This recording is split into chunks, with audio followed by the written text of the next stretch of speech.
ಪಾಶಧರಂ ದಿವ್ಯಾರ್ಭಕಾಕೃತಿಂ ಶಿಖಾಬಂಧತ್ರಯೋಪೇತಂ ಭೈಷ್ಮೀ ಮಧ್ವಕರಾರ್ಚಿತಂ. ದೇಹದ ಕಾಂತಿಯನ್ನ ಕೆಲವು ಶ್ಲೋಕಗಳಿಂದ ವರ್ಣನೆ ಮಾಡ್ತಾ ಬಂದರು. ಆಚಾರ್ಯರ ಕಾಲುಗಳಲ್ಲಿರ್ತಕ್ಕಂಥ ಉಗುರುಗಳು ಯಾವ ರೀತಿಯಾಗಿದೆ, ಆಚಾರ್ಯರ ಪಾದಗಳು ಯಾವ ರೀತಿಯಾಗಿದೆ ಅದನ್ನು ವರ್ಣನೆ ಮಾಡ್ತಾ ಬಂದರು. ಸುರವರಿಯ ಕರಾಗ್ರ್ಯ ಸೇವ್ಯ ಜಂಘಂ, ಪಾದದ ಗಂಟುಗಳು, ಆ ಪಾದದ ಗಂಟುಗಳು ಅದು ಒಳಗಡೆಗೆ ಅಡಗಿ ಹೋಗಿದೆಯಂತೆ, ಅದು ಹೊರಗಡೆಗೆ ಎದ್ದು ತೋರಬಾರ್ದು. ಅದು ಲಕ್ಷಣ ಶಾಸ್ತ್ರಕ್ಕೆ ವಿರುದ್ಧವಾದದ್ದು, ಹೊರಮುಖವಾಗಿ ಆ ಗಂಟುಗಳು ತೋರೋದು. ಅದೆಲ್ಲ ನಿಗೂಢ ಗುಲ್ಫಂ, ಅದನ್ನು ಗುಲ್ಫ ಅಂತ ಕರೀತಾರೆ. ಕಾಲಿನ ಗಂಟುಗಳು ಅದೆಲ್ಲ ನಿಗೂಢ ಗುಪ್ತವಾಗಿದೆಯಂತೆ, ಇದ್ರೂ ಕೂಡ ಎದ್ದು ತೋರದೇ ಇರೋದು. ಲಕ್ಷಣ ಶಾಸ್ತ್ರಕ್ಕನುಗುಣವಾಗಿ ಆ ಕಾಲಿನ ಗಂಟುಗಳು ಆ ರೀತಿಯಾಗಿದೆ. ಇನ್ನ ಜಂಘ, ಮೊಣಕಾಲು, ಅದನ್ನ ರುದ್ರಾದಿ ದೇವತೆಗಳು ಕೂಡ ಅದನ್ನ ಸೇವನೆ ಮಾಡ್ತಾರಂತೆ. ಆ ಮೊಣಕಾಲನ್ನ ರುದ್ರಾದಿ ದೇವತೆಗಳಿಂದಲೂ ಸೇವ್ಯವಾಗಿದೆ ಅಂತ ಹೇಳಿದ್ರೆ ಆ ಮೊಣಕಾಲು ಅದರಲ್ಲಿ ಎಂಥ ಸೌಂದರ್ಯ ಇರಬೇಡ ಅಂತ ಪಂಡಿತಾಚಾರ್ಯರು ಅದರ ವರ್ಣನೆಯನ್ನು ಮಾಡ್ತಾ ಇದ್ದಾರೆ.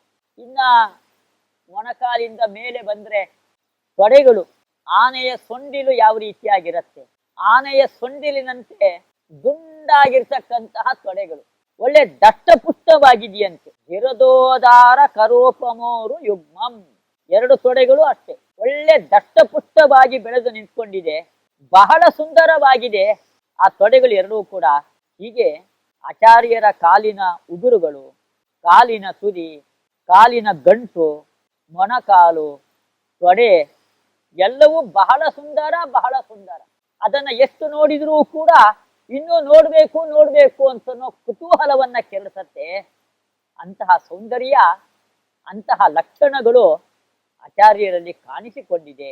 ಜನರುಗಳೆಲ್ಲರೂ ಕೂಡ ಮುಗಿಬಿದ್ದು ಬರ್ತಾ ಇದ್ದಾರೆ ಆಚಾರ್ಯರನ್ನು. ಇನ್ನು ಮುಂದಿನ ಶ್ಲೋಕವನ್ನು ನೋಡೋಣ. ಇನ್ನು ಆಚಾರ್ಯರ ಸೌಂದರ್ಯವನ್ನ ವರ್ಣನೆ ಮಾಡ್ತಾರೆ.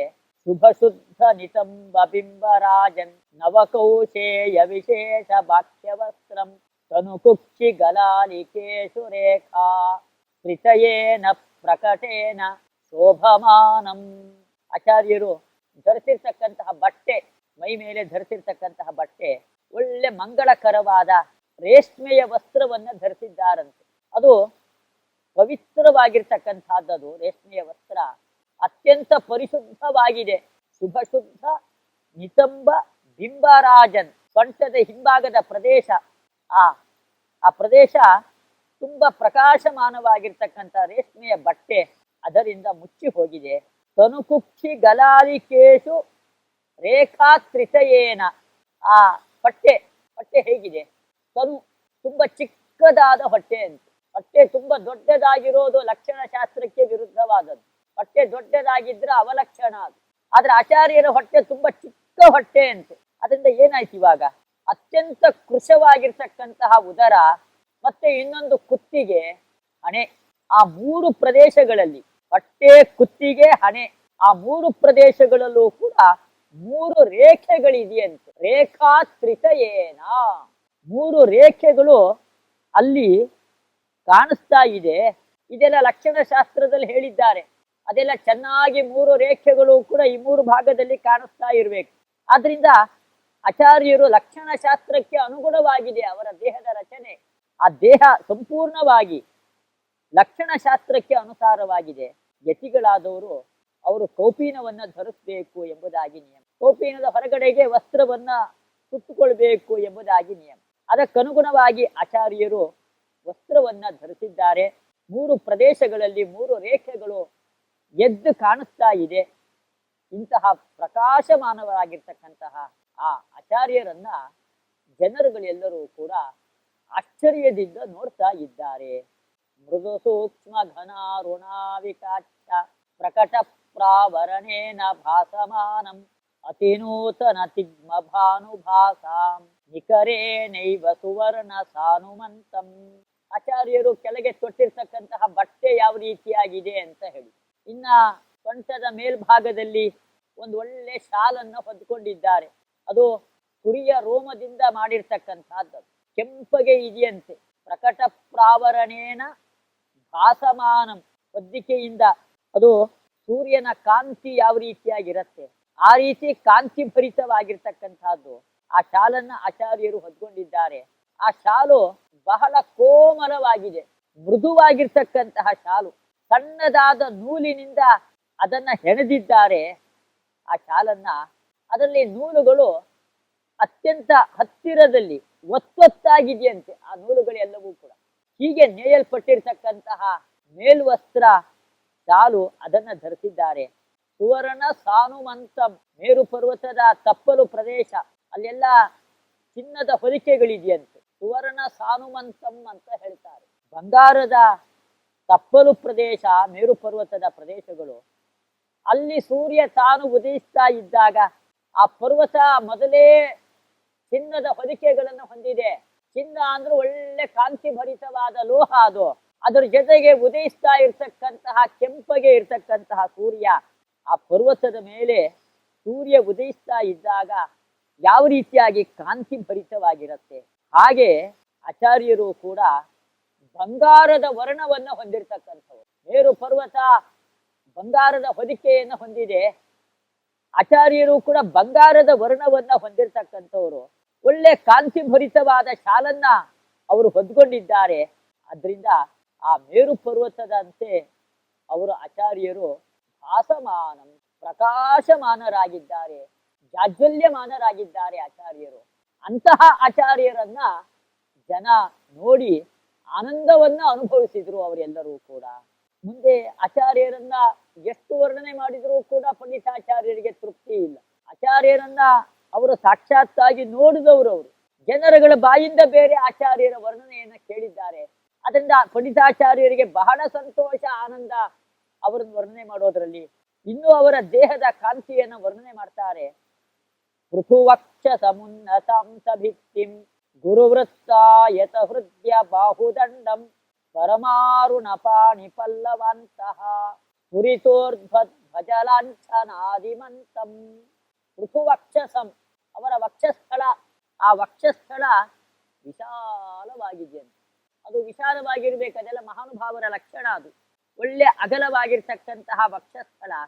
ಮತ್ತೆ ಉನ್ನತಾಂಶ ಭಿತ್ತಿಂ, ಹೆಗಲುಗಳು ಅದು ಉಬ್ಬಿ ಮೇಲೆ ಬಂದಿರ್ಬೇಕು, ಅದು ಬಹಳ ಎತ್ತರವಾಗಿರ್ಬೇಕು. ಆಚಾರ್ಯರ ಆ ಹೆಗಲುಗಳು ಎತ್ತರವಾಗಿದೆ, ಉಬ್ಬಿ ಮೇಲ್ಗಡೆಗೆ ಬಂದಿದೆ. ಒಳ್ಳೆ ಗುರುವೃತ್ತಾಯತ ಹೃದಯ ಬಾಹುದಂಡಂ, ಎರಡು ತೋಳುಗಳು ಗುಂಡಾಗಿರ್ತಕ್ಕಂತಹ ತೋಳುಗಳು, ಉದ್ದವಾಗಿದೆ. ಒಳ್ಳೆ ಚಂದ, ಆನಂದವನ್ನ ತಂದ್ಕೊಡತ್ತಂತೆ.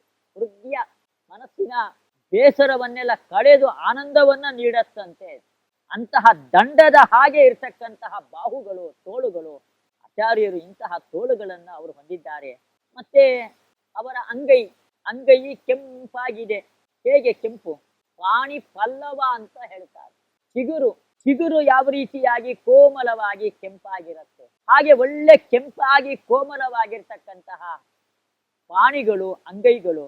ಅದರಲ್ಲಿ ಎಲ್ಲ ಚಿಹ್ನೆಗಳಿದೆಯಂತೆ. ಏನೇನು ಚಿಹ್ನೆಗಳಿದೆ? ಧ್ವಜರೇಖೆ ಇದೆ, ಲಾಂಛನ ಅಂದ್ರೆ ಚಿಹ್ನೆಗಳು, ಎಲ್ಲಾ ವಿಧವಾಗಿರ್ತಕ್ಕಂತಹ ಚಿಹ್ನೆಗಳು, ಶಂಖ, ಚಕ್ರ, ಧ್ವಜ, ಈ ಚಿಹ್ನೆಗಳೆಲ್ಲ ಅವರ ಅಂಗೈನಲ್ಲಿ ಶೋಭಾಯಮಾನವಾಗಿದೆ. ಇಂತಹ ಆಚಾರ್ಯರನ್ನ ಜನರು ನೋಡಿದರು.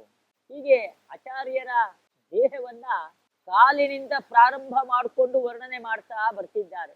ಆಚಾರ್ಯರ ಮುಖದ ವರ್ಣನೆಯನ್ನ ಮುಂದಿನ ಶ್ಲೋಕಗಳಲ್ಲಿ ಮಾಡ್ತಾರೆ. ಪರಿಪೂರ್ಣ ಶಶಾಂಕ ಬಿಂಬ ಶಂಕ ವಿಷಯಂ ಪ್ರಾಕ್ ಸಹಸಾವಲೋಕನೇನ ಅಕಲಂಕತಯಾ ಪರಂ ವಿವಿಕ್ತಂ ವದನಂ ಬಿಭ್ರತಮಚ್ಚ ವಿಭ್ರಮಾಬ್ಧಿಂ. ಆಚಾರ್ಯರ ಮುಖ ಅದು ಹೇಗಿದೆ?